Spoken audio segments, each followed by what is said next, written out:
In the Chinese blockbuster film Wolf Warrior 2, hero Lung Feng saves innocent civilians from violent and exploitative rebels. Wolf Warrior. The movie became the highest-earning Chinese film of all time and was praised by government leaders for its nationalistic message.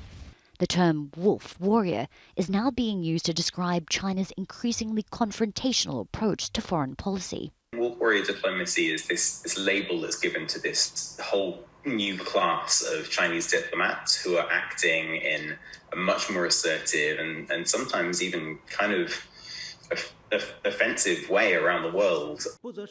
Chinese government spokesman Zhao Lijian is considered by many in China to be the leader of the Wolf Warriors.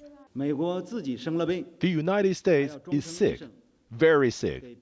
The group of 7 should take Americans' pause and prescribe medication. China's ambassador to France, Liu Xiaoye, is another proponent. He was recently summoned by the French government for insulting an academic. The diplomat says China is merely defending itself from growing criticism of its policies, including allegations of human rights abuses against Uyghurs in Xinjiang, its crackdown on democracy activists in Hong Kong, and the handling of the pandemic and investigations into the origins of COVID-19. Analysts say the tough approach is hardening attitudes towards China in the West and is a stark contrast to the low-profile diplomacy pursued by former leader Deng Xiaoping. This kind of toughness, it hides something, flaws and contradictions, and it shows a lack of patience and effective tactics.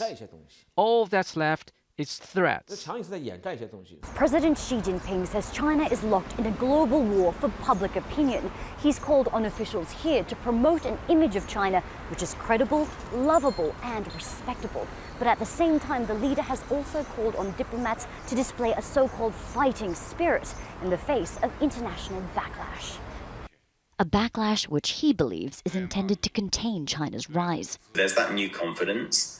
But paired with that confidence is this kind of enduring insecurity about China's place in the world, but also on the part of individual Chinese diplomats who look at an increasingly powerful Chinese leader who focuses on ideology.